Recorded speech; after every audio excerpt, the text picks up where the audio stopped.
إن الحمد لله نحمده ونستعينه ونستغفره ونعوذ بالله من شرور أنفسنا ومن سيئات أعمالنا من يهده الله فلا مضل له ومن يضلله فلا هادي له ونشهد أن لا إله إلا الله وحده لا شريك له ونشهد أن محمدا عبده ورسوله أرسله بالحق بشيرا ونذيرا والصلاة والسلام على محمد وعلى آلہ وأصحابہ اجمعین ومن تبعهم بإحسان من الأئمة والهداة والصالحین إلى يوم القیامہ۔ رب اشرح لي صدری ويسر لي أمری واحلل عقدة من لسانی يفقهوا قولی ربنا زدنا علما اللهم فقهنا في الدین آمین یا رب العالمین۔ السلام علیکم ورحمۃ اللہ وبرکاتہ۔ ان اللہ لا یستحی ان یضرب مثلا ما بعوضۃ فما فوقها، کہ بے شک اللہ تعالیٰ نہیں حیا فرماتا یا اس بات سے شرماتا کہ وہ بیان کرے کوئی مثال، خواہ وہ مادہ مچھر کی ہو یا اس سے اوپر کی۔ فاما الذین آمنوا، تو جو لوگ ایمان لائے، فیعلمون انہ الحق من ربہم، تو وہ جانتے ہیں کہ وہ ان کے رب کی طرف سے حق ہے۔ وَأَمَّا الَّذِينَ كَفَرُوا فَيَقُولُونَ مَاذَا أَرَادَ اللَّهُ بِهَذَا مَثَلًا، اور رہے وہ لوگ جنہوں نے کفر کیا تو وہ یہ کہتے ہیں کہ اس مثال سے اللہ تعالیٰ نے کیا ارادہ کیا ہے۔ ارادہ جو ہے نا، ارادہ یرید ارادن جو ہے، اس کا مطلب ہوتا ہے چاہا، کسی کام کو چاہنا، کسی کام کو کرنا چاہنا۔ ہم اردو میں کہتے ہیں نا ہم نے اس چیز کا ارادہ کیا ہے، تو اس کا مطلب کیا ہوتا ہے؟ ہم یہ کام کرنا چاہ رہے ہیں۔ اسی سے لفظ مرید بھی نکلا ہے۔ مرید سنا آپ نے؟ پیر مرید لفظ سنا ہے؟ مرید کا مطلب کیا ہوتا ہے؟ چاہنے والا، جو کسی کام کو کرنا چاہتا ہے، تو جو کسی کی اطاعت کرنا چاہتا ہے اس کو مرید کہا جاتا ہے۔ ٹھیک ہے، تو یہاں پر وہ کہتے ہیں کہ اللہ تعالیٰ کیا چاہتے ہیں، یہ کیا بات ہے، یہ ایسے کیوں ہے؟ تو دو طرح کے رویے کل ہم نے دیکھا تھا کہ جب اللہ کا کوئی حکم آتا ہے سامنے، یہاں مثال کی بات ہے، اس کو ہم کل ڈسکس کر چکے ہیں تفصیل سے مثال کی بات کو۔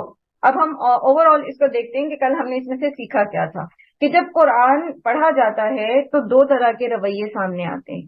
ایک رویہ یہ ہوتا ہے کہ جو شعوری ایمان والوں کا ہوتا ہے، اور وہ کہتے ہیں کہ انہ الحق من ربہم، کہ یہ ان کے رب کی طرف سے حق ہے۔ اگر انہیں فوری طور پر بات سمجھ نہیں بھی آتی تب بھی انہیں یہ ضرور ان کا عقیدہ ہوتا ہے، ان کا ایمان ہوتا ہے کہ یہ حق ہے، جو اللہ نے کہہ دیا، جو اللہ سبحانہ و تعالیٰ نے بتا دیا وہ حق ہے، وہ سچ ہے۔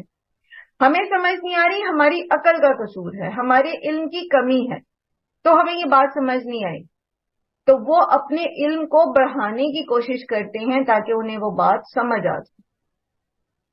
اور دوسرا یہ کہ دوسرے لوگ وہ ہیں وَأَمَّا الَّذِينَ كَفَرُوا، تو دوسرا طبقہ وہ ہے جن کا رویہ یہ ہے کہ جب ان سے جو ہے ان کے سامنے قرآن کا کوئی حکم رکھا جاتا ہے تو وہ کہتے ہیں کہ اللہ کا اس سے کیا ارادہ ہے۔ انہیں بات سمجھ نہیں آتی اور نہ ہی وہ بات کو سمجھنے کی کوشش کرتے ہیں۔ ٹھیک ہے، تو اللہ سبحانہ تعالیٰ فرماتے ہیں اس سے آگے یضل بہ کثیرا، وہ گمراہ کرتا ہے ساتھ اس کے بہت سو کو۔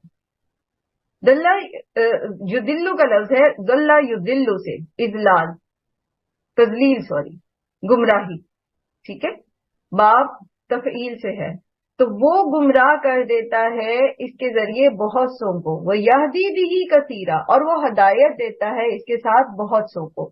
قرآن کریم کی یہی مثالیں اور یہی آیات، یہی احکامات، یہی تعلیمات، ان سے بہت سے لوگوں کو اللہ تعالیٰ ہدایت دیتے ہیں اور بہت سے لوگوں کو اس کے ذریعے گمراہ بھی کر دیتے ہیں۔ اب جہاں یہ بات آتی ہے، جیسے پیچھے بھی ہم نے پڑھا تھا، کیا ختم اللہ علی قلوبہم، اللہ نے ان کے دلوں پر مہر لگا دی، ٹھیک ہے، تو اس میں ہم نے کیا سیکھا تھا کہ ایسا نہیں ہوتا کہ اللہ تعالیٰ جس کے رینڈملی کسی کے دل پہ مہر لگا دیں اور اس کو ہدایت سے محروم کر دیں، بلکہ ہوتا یہ ہے کہ انسان کا اپنا رویہ ایسا ہوتا ہے کہ وہ گناہ پر گناہ کرتا چلا جاتا ہے، کرتا ہی چلا جاتا ہے، اور ایٹ دا اینڈ اس کا دل ہدایت کے لیے بند ہو جاتا ہے، دل سخت ہو جاتا ہے، اس کے زنگ چڑھ جاتا ہے.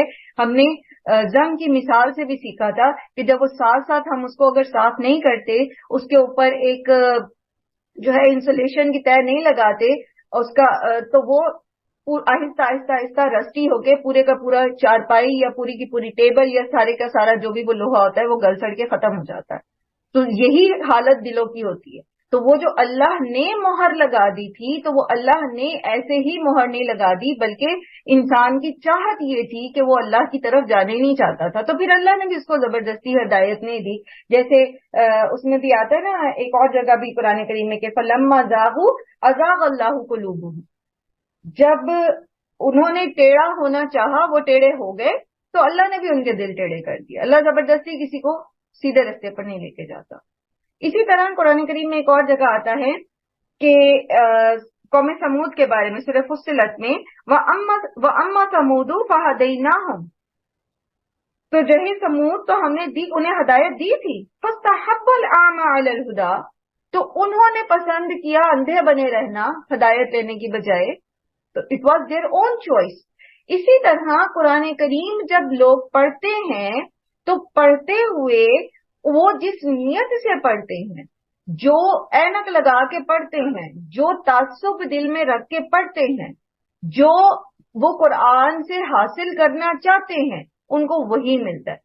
وہ یدل بہ کثیرن کا مطلب یہ ہے کہ انہی مثالوں سے اللہ تعالیٰ کہتے ہیں نا وہ بھٹکا دیتا ہے اسی کے ذریعے بہت سو کو. تو اللہ پکڑ کے کسی کو نہیں بھٹکاتا.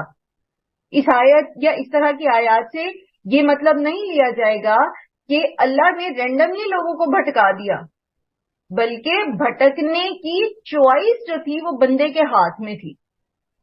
وہ سیدھے رستے پر چلنا چاہتا ہے یا وہ غلط رستے پہ چلنا چاہتا ہے. جیسے قرآن کریم میں ایک اور جگہ آتا ہے سورہ توبہ میں کہ فَأَمَّا الَّذِينَ آمَنُوا فَزَادَتْهُمْ إِيمَانًا وَهُمْ يَسْتَبْشِرُونَ وَأَمَّا الَّذِينَ فِي قُلُوبِهِمْ مَرَضٌ فَزَادَتْهُمْ رِجْسًا عَلَى رِجْسِهِمْ وَمَاتُوا وَهُمْ كَافِرُونَ. جو رہے وہ لوگ جو ایمان لائے تو قرآن کی آیات سن کے ان کا ایمان اور بڑھ جاتا ہے اور وہ خوش ہو جاتے ہیں. اور وہ رہے وہ لوگ جو جن کے دلوں میں بیماری ہے تو یہی آیات سن کے ان کے دلوں کی جو گندگی ہے وہ اور بڑھ جاتی ہے اور وہ کفر ہی کی حالت میں مرتے. تو یہ بیسکلی ریسیپینٹ پہ ڈیپینڈ کرتا ہے، جو ریسیو کر رہا ہے قرآن کی آیات کو پڑھ رہا ہے سن رہا ہے، اس دل کی کیفیت پہ ڈیپینڈ کرتا ہے. قرآن کریم میں ہی اس کی ایک مثال دی گئی ہے کہ قرآن کی جو ہدایت ہے وہ ایسی ہے گویا جیسے بارش کا برسنا. اب بارش برستی ہے تو وہ ایک ہی طرح کا پانی ہوتا ہے. اب نیچے جو زمین ہے اس پر ڈیپینڈ کرتا ہے کہ اس زمین کی کوالٹی کیا ہے. اگر زمین زرخیز ہے تو وہی بارش جو ہے جب اس کے اوپر برسے گی تو وہ خوب پھل پھول دے گی، خوب جو ہے وہ کھل جائے گی. لیکن اگر زمین آلریڈی پہلے سے ہی شور زدہ ہے، اس میں سلینٹی زیادہ ہے، تو پھر کیا ہوگا جب بارش اس پہ برسے گی وہی بارش تو وہ زمین مزید خراب ہو جائے گی. وہ زمین جو ہے اس کی سلینٹی اس کا سیم جو ہے وہ مزید بڑھ جائے گا. ٹھیک ہے، تو یہ دلوں کی مٹی پہ ڈیپینڈ کرتا ہے کہ قرآن جب نازل ہو رہا ہو، قرآن جب پڑھا جا رہا ہو، یہ جب سکھایا جا رہا ہو تو سیکھنے والا دل کیسا ہے. اچھا آگے ان کی اس کے بارے میں اللہ تعالیٰ خود بتا رہے ہیں وَمَا يُضِلُّ بِهِ إِلَّا الْفَاسِقِينَ، کہ نہیں وہ گمراہ کرتا مگر یہ کہ فاسق لوگوں کو. فاسق کا روٹ ہے فا سین قاف. فسق کا مطلب ہوتا ہے یہ فاسق فسق سے ہے فاعل کے وزن پر نافرمانی کرنے والا. لیکن نافرمان کے لیے اور بھی لفظ آتے ہیں، جیسے آسی آتا ہے، ٹھیک ہے، آسی بھی کس کو کہتے ہیں؟ نافرمان کو، گنہگار کو. فاسق اس نافرمان کو کہتے ہیں جو تیار بیٹھا نافرمانی کرنے کے لیے، مطلب اس کا دل ہی نہیں ہے فرما برداری کرنے کا، وہ ریڈی ہے اس چیز کے لیے کہ اس کو کہیں سے کوئی راستہ ملے اور وہ نافرمانی کی طرف نکل جائے. ٹھیک ہے، ریڈی ٹو ڈس اوبے، جو بالکل تیار ہوتا ہے، بس اس کو ایک وہ ملنا چاہیے اشارہ کہ وہ کسی طرف نکل جائے. اللہ کی حدوں کو توڑنے کے لیے، اللہ کی نافرمانی کرنے کے لیے. تو ایسے گناہ گار کو، ایسے نافرمان کو فاسق کہتے ہیں.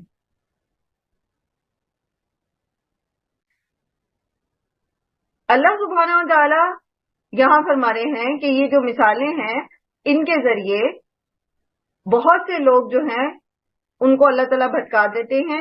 لیکن کس کو بھٹکاتے ہیں؟ جو بھٹکنے کو تیار ہوتا ہے. ٹھیک ہے، جو نافرمانی کرنے کے لیے تیار ہے. وہ یہدی بہ کثیرا، اور اللہ اس کے ذریعے ہدایت دیتا ہے بہت سے لوگوں کو. اب اس ساری ایکسپلینیشن میں، اس ساری ڈسکرپشن میں جو میں نے آپ کے سامنے رکھی، ایک جملے میں کون بتائے گا کہ پھر اسی قرآن کو پڑھ کے یا سن کے ہدایت کس کو ملتی ہے؟ ایک جملے میں بتائیں گے آپ. جی، جس کی نیت ہو ہدایت لینے کی. جس کی نیت ہے ہدایت لینے کی. جو ہدایت لینا چاہتا ہے اس کو ہدایت مل جائے گی، اور جو ہدایت لینا ہی نہیں چاہتا اس کو اللہ تعالی ہدایت نہیں دیتے. اب ہدایت لینے میں کچھ سٹیپس ہوتے ہیں جو ضروری ہیں. یعنی اگر ہم واقعی سنجیدہ ہیں، قرآن کریم سے ہدایت لینے میں سنجیدہ ہیں، تو پھر ہمیں کچھ کام کرنے پڑتے ہیں. اور وہ کیا؟ سب سے پہلا کام یہ کہ اپنے اندر سے تمام تعصب نکالنا پڑے گا. تعصب یعنی باعث پر. اپنا ایک مائنڈ سیٹ بنا کے اگر آپ قرآن پڑھتے ہیں نا، تو پھر آپ قرآن کے مفہوم کو نہیں سمجھ پاتے. پھر آپ صرف اس چیز پر غور کر رہے ہوتے ہیں کہ یہ میری سوچ کو سپورٹ کرتا ہے یا نہیں کرتا. تو قرآن سے ہدایت لینے کے لیے سب سے پہلے آپ کو اپنے ذہن سے ہر طرح کا باعث پن نکالنا پڑے گا، ہر قسم کا تعصب نکالنا پڑے گا. میں بھی ذرا آسان لفظ میں کیا کہیں گے، مطلب تعصب نکالنا کیا مطلب سمجھ نہیں آئی مجھے. تعصب کا مطلب یہ ہوتا ہے کہ اپنی سوچ یا اپنی جو فلسفی ہے اس کے اوپر ریجڈ ہونا. مطلب آپ مثلا آپ کہتے ہیں کہ میرا خیال ہے کہ یہ جو مضمون ہے، یہ جو بات ہے قرآن کی، یہ جو آیت ہے، اس کا یہ مطلب نکلتا ہے. اب آپ اپنے مطلب کو جو آپ نے سمجھا یا جو آپ کے اسکول آف تھاٹ سے تعلق رکھتا ہے، آپ نے سمجھا کہ بس اگر تو اس کے مطابق یہ بات ہوتی ہے تو پھر تو ٹھیک ہے، پھر تو میں لے لوں گی. لیکن اگر میرے اسکول آف تھاٹ کے مطابق یہ بات نہیں ہے تو پھر میں اس کو نہیں مانتی. یہ ہوتا ہے تعصب، باعث پن. ٹھیک ہے، ٹھیک ہے، سمجھ آئی بات؟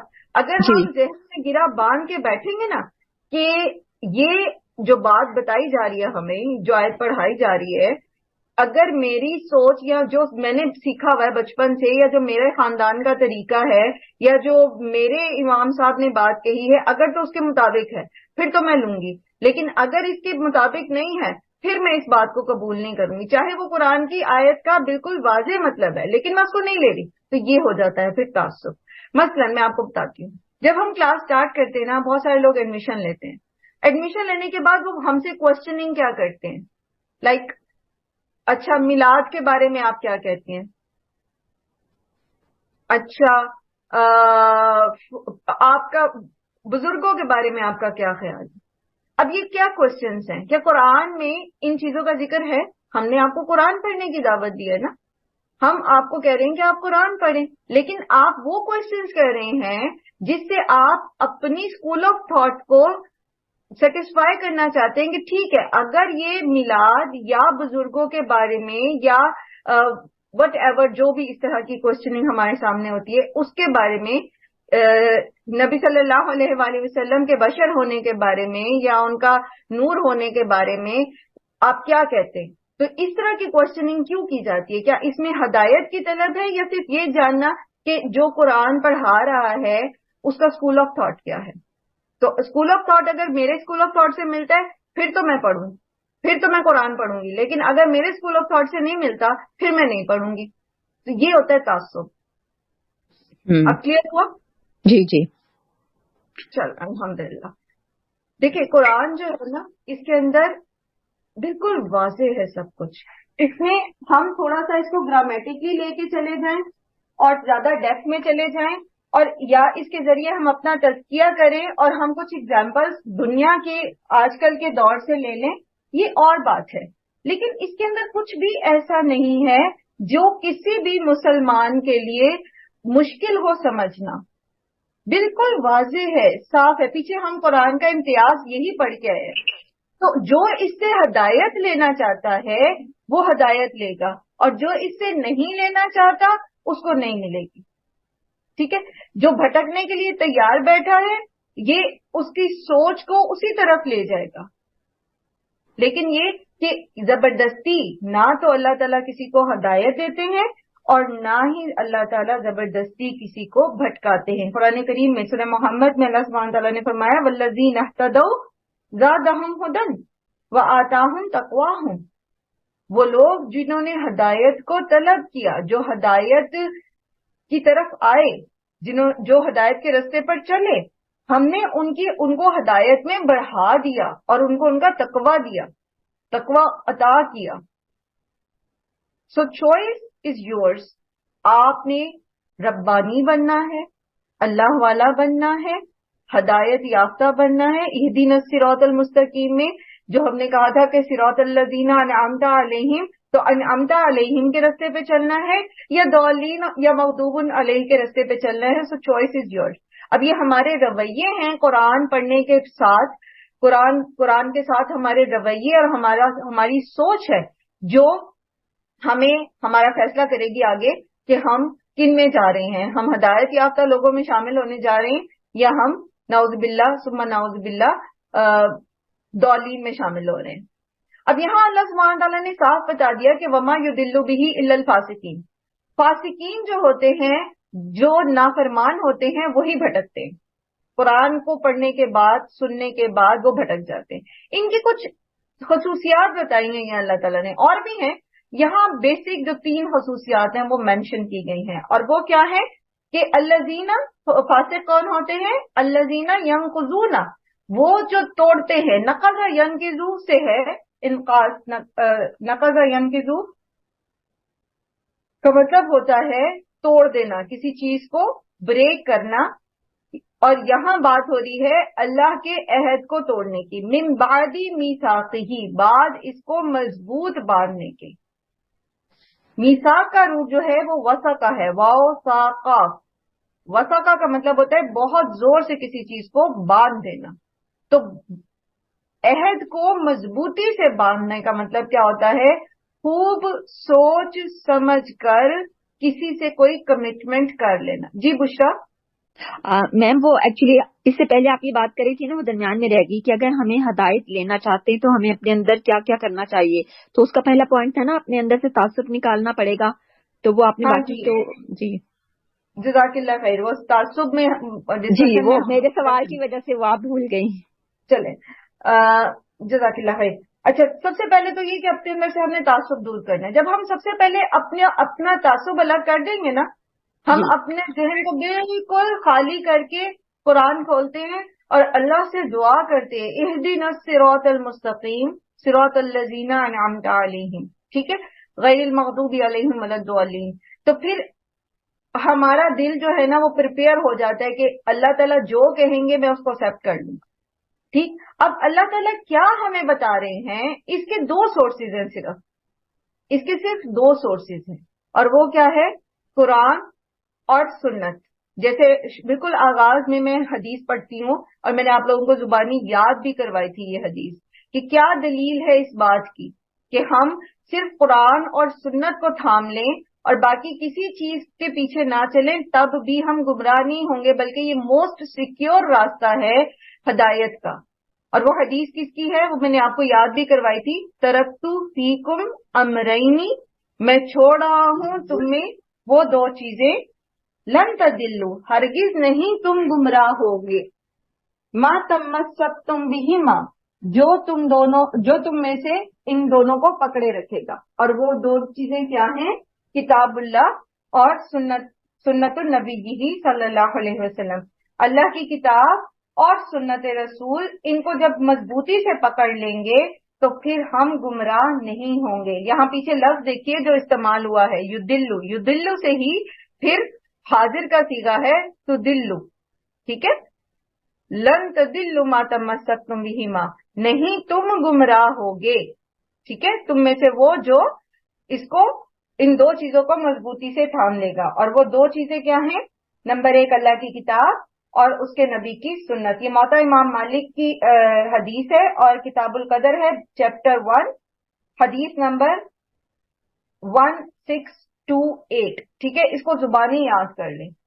قرآن اور سنت یہ وہ راستہ ہے، جب اس راستے کے اوپر انسان چلتا ہے تو وہ بھٹکتا نہیں ہے. دس از دا موسٹ سیکیور پاتھ. ٹھیک ہے، اس کے علاوہ باقی دیگر جو راستے ہیں، جو آئمہ اکرام نے بتایا، جو علماء نے بتایا، جو مفسرین نے تفسیریں کی، وہ سب چیزیں اگر اس کی ساتھ میچ کرتی ہیں، اگر یہ بیسیکلی یہ دو چیزیں ہیں. ٹھیک ہے، اگر کسی کی بھی رائے، اگر کسی کا بھی قول قرآن اور سنت رسول صلی اللہ علیہ وآلہ وسلم، اور سنت رسول ہمیں کہاں سے پتہ چلتی ہے؟ حدیث سے. اور حدیث میں صحیح حدیث یا حسن درجے کی حدیث جو ہے وہ قابل حجت ہوتی ہے. ضعیف اور موضوع احادیث قابل حجت نہیں ہوتی. تو وہ اب کیا ہوتی ہیں؟ وہ حدیث کلاس میں ہم پڑھ رہے ہیں، ایک دفعہ پڑھ چکے ہیں، اب ریوائز کر رہے ہیں، تو وہ پھر اس میں آپ سیکھ جائیں گے انشاءاللہ کہ موضوع کون سی حدیث ہوتی ہے اور ضعیف کون سی ہوتی ہے اور وہ کیوں ہوتی ہے اور کیوں اس کو ریجیکٹ کیا جاتا ہے. وہ ساری تفصیل اس میں پڑھیں گے. لیکن یہاں یہ یاد رکھتے ہیں ہم نے صحیح حدیث اور قرآن. ٹھیک ہے، یہ دو قابل حجت چیزیں، ان کو پکڑے رکھیں گے تو کہیں نہیں جاتے، کہیں نہیں بھٹکیں گے. پھر دوسری چیز خاص طور پر اللہ کی رسی. ٹھیک ہے، اللہ کے رسول صلی اللہ علیہ وآلہ وسلم نے فرمایا کہ قرآن اللہ کی رسی ہے، اس کا ایک سرا تمہارے ہاتھ میں اور دوسرا سرا اللہ کے ہاتھ میں. تو سب سے پہلے کتاب اللہ کو پکڑ لیں گے مضبوط سے، اور پھر اس کی ڈسکرپشن سنت رسول صلی اللہ علیہ وآلہ وسلم، تو آپ کبھی نہیں بھٹکیں گے. تو ہدایت کے لیے دوسرا سٹیپ کیا ہے کہ قرآن اور سنت کو مضبوطی سے پکڑنا. پھر تیسرا سٹیپ یہ ہے، جی عائشہ حمزہ آپ کیا کہہ رہی ہیں؟ میں یہ کہہ رہی تھی کہ کچھ اسکالرز ایسے بھی ہوتے ہیں جو قرآن حدیث سے اپنی بات ثابت کر دیتے ہیں جو کہ صحیح نہیں بھی ہوتی.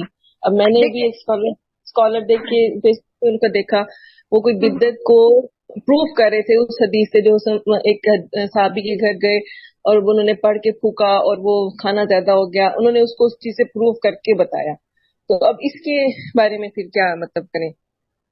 دیکھیں، اس پہ ڈیپینڈ کرتا ہے نا. جب آپ قرآن پڑھتے ہیں نا، قرآن سیکھ جاتے ہیں، آپ کو بیسک فلسفی سمجھ آ جاتی ہے. اس کی میں نے آپ کو ایک مثال دی تھی حدیث کلاس میں پہلے کی، کہ کیسے پتا چلے گا کہ یہ چیز جو ہے یہ اس فلسفے پہ پوری اترتی ہے کہ نہیں جو قرآن کا ہے. مثلا ایک مرتبہ ایک شخص نے کہا کہ سمندر میں جو جہاز ڈوب جاتے ہیں وہ اس لیے ہوتے ہیں، یہ اس لیے ہوتا ہے کیونکہ سمندر کو قربانی مانگتا ہے. سمندر قربانی مانگتا ہے تو جہاز وہاں ڈوب جاتے ہیں. اور وہ اس کو ایک حدیث کہہ رہے تھے. تو ان سے یہی کہا گیا کہ پورے قرآن میں اللہ سبحانہ وتعالیٰ نے بار بار ایک بات بتائی ہے آپ کو کہ اللہ نے زمین اور آسمان، سمندر اور ہر چیز انسان کے لیے مسخر کی ہے. یہ سب انسان کے لیے مطیع ہیں. انسان کو اللہ تعالیٰ نے سب پہ فوقیت دی ہے. سمندر انسان کی قربانی کیسے مانگ سکتا ہے جبکہ انسان کو سمندر سے زیادہ بڑا مرتبہ دیا گیا ہے. یہ ویسے تو وہ بات ہی بہت ہی عجیب سی تھی اور وہ بالکل ہی موضوع کوئی چیز تھی جس کو روایت بنایا گیا اور حدیث بنا کے پیش کیا گیا. لیکن بیسکلی جب آپ کی ایک مائنڈ سیٹ قرآن کے مطابق ہو جاتا ہے نا تو پھر آپ آئیڈینٹیفائی کر لیتے ہو کہ یہ جو بات کرنے والا ہے یہ لفظوں کو توڑ پھوڑ کے یا مفہوم کو بدل کے یا اپنی بات کو صحیح ثابت کرنے کے لیے قرآن کی فلسفی سے کانٹراڈکٹ کر رہا. ٹھیک ہے، وہ پھر آپ کو سمجھ آنی شروع ہو جاتی. یہی تو ہدایت ہے. لیکن پہلے دن تو نہیں نا پھر سمجھ آتی کہ کون صحیح کہہ رہا ہے کون غلط، جب تک کہ ہم سارا قرآن جو ہے پراپرلی گو تھرو نہیں کر لیتے. ٹھیک ہے، حدیث کو بھی لینے کا طریقہ ہوتا ہے. ایک تو صحیح حدیث ہے نا، پھر صحیح حدیث کو سمجھنے کے لیے بھی علم ضروری ہے. وہ پھر انشاءاللہ جب آپ حدیث کی کلاس لیں گے تو بہت ساری چیزیں آپ کو سمجھ آئیں گی کہ بعض اوقات ایک حدیث کو آپ ایک حدیث پڑھ کے نہیں سمجھ پاتے جب تک کہ آپ پھر ڈفرینٹ چینز کی مختلف احادیث نہیں پڑھتے. پھر آپ کو وہ بات سمجھ آتی ہے کہ اچھا یہ اصل میں یہ بات تھی. ٹھیک ہے، یہ بات اس کانٹیکسٹ میں ہوتی ہے، یہ اس واقعے سے ریلیٹڈ ہے. تو اسی لیے تو کہتے ہیں علم بہت ضروری ہے، علم سیکھنا بہت ضروری ہے، سمجھنا بہت ضروری ہے. اچھا، اب ہم یہاں بات کر رہے ہیں کہ فاسق کون ہے. الذین ینقضون عہد اللہ من بعد میثاقہ. اچھا، وہ بات پھر بیچ میں رہ گئی. تیسری چیز یہ تھی جو قرآن کریم میں ہی اللہ سبحانہ و تعالیٰ نے ہمیں ہدایت سیکھنے کے لیے بتایا ہے، اور وہ کیا ہے؟ کائنات میں غور و فکر. ٹھیک ہے، ابھی جیسے آپ کو میں نے مثال دی یہ والی کہ کس طرح قرآن کی فلسفی بیسیکلی کیا ہے. قرآن کا فلسفہ یہ ہے کہ سارا زمین اور آسمان جو ہے یہ مسخر کیا گیا ہے انسان کے لیے. ٹھیک ہے، اب یہ کیسے پتا چلا گیا ہمیں کہ زمین اور آسمان جو ہے کس طرح مسخر ہوا ہے، اور یہ کہ کائنات جو ہے وہ بنانے والا خالق جو ہے وہ ایک ہی ہے. تو جب ہم کائنات میں غور و فکر کریں گے، سیکھیں گے، سمجھیں گے، جیسے پیچھے ہم نے پڑھا تھا پچھلی آیات میں کہ اللہ سبحانہ و تعالیٰ کون ہے، تمہارا رب کون ہے؟